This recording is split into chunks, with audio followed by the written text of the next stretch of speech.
Gelar pahlawan nasional diberikan pemerintah kepada seorang warga negara Indonesia yang semasa hidupnya melakukan tindakan yang sangat berjasa bagi kepentingan bangsa dan negara. Oleh sebab itu, pahlawan nasional patut dihargai.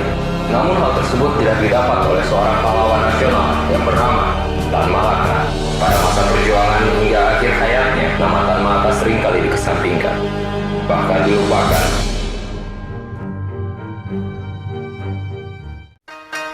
Tan Malaka lahir di desa Pandan Gadang, Payakumbuh, Sumatera Barat pada tahun 1897. Namun sebagian besar hidupnya ia habiskan di luar negeri, mulai dari Belanda, Jerman, Rusia, hingga Cina. Pada tahun 1913, Tan Malaka menjalani kehidupan sebagai siswa sekolah guru Ridley School di Haarlem, Belanda. Semasa inilah pemahaman tentang politiknya mulai berkembang. Tan Malaka tak bisa menghindar dari situasi politik pada masa itu. Ia mulai rajin membaca buku karya Friedrich Nietzsche dan Thomas Carlyle. Setelah 6 tahun dibekali pengetahuan politik di Belanda, Tan memutuskan untuk pulang ke Indonesia dengan cita-cita mengubah nasib bangsa Indonesia. Tahun 1921 merupakan awal kiprah Tan Malaka di dunia politik. Ia tergabung sebagai anggota Sarekat Islam Semarang bersama Semaun. Keduanya sepakat untuk mendirikan sekolah rakyat. Dan sekolah ini pun tercantum dalam sebuah buku ensiklopedia berbahasa Belanda. Pada masa itu, Sarekat Islam sedang mengalami perseteruan antara fraksi Islam dan komunisme. Hingga akhirnya partai tersebut terpecah, dan Tan Malaka ikut dengan Darsono. Beberapa bulan kemudian, Tan keluar dari partai akibat paham yang tidak sejalan. Pada 2 Maret 1922, ia ditangkap pemerintah kolonial Belanda atas tuduhan sebagai dalang pemogokan buruh pelabuhan yang tergabung dalam Central Revolutionaire. Hal tersebut memaksa Tan kembali ke Belanda, namun bukan sebagai pelajar, melainkan sebagai orang buangan.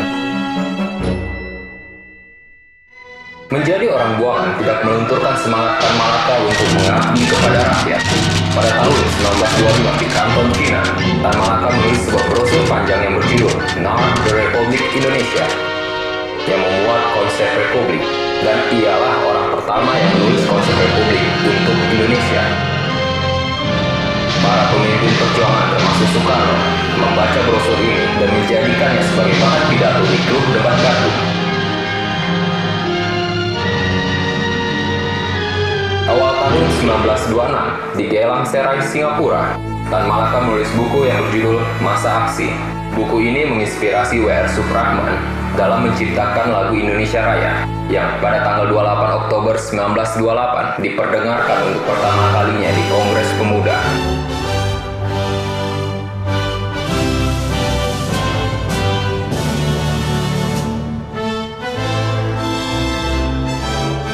Setelah 20 tahun menjadi perburuan polisi asing, pada tahun 1942, Tan Malaka kembali ke Indonesia untuk melanjutkan perjuangannya.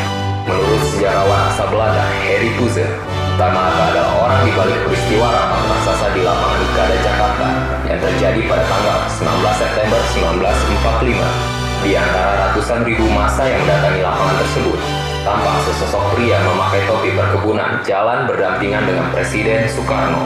Sosok tersebut diyakini Harry Puze sebagai Tan Malaka berdasarkan ciri-ciri yang telah ia teliti selama bertahun-tahun.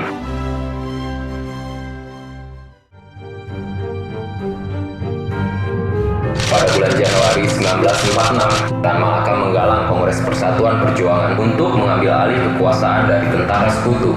Namun, pada tanggal 17 Maret 1946, Tan Malaka ditangkap di Madiun karena Persatuan Perjuangan dituduh akan mengkudeta Soekarno-Hatta.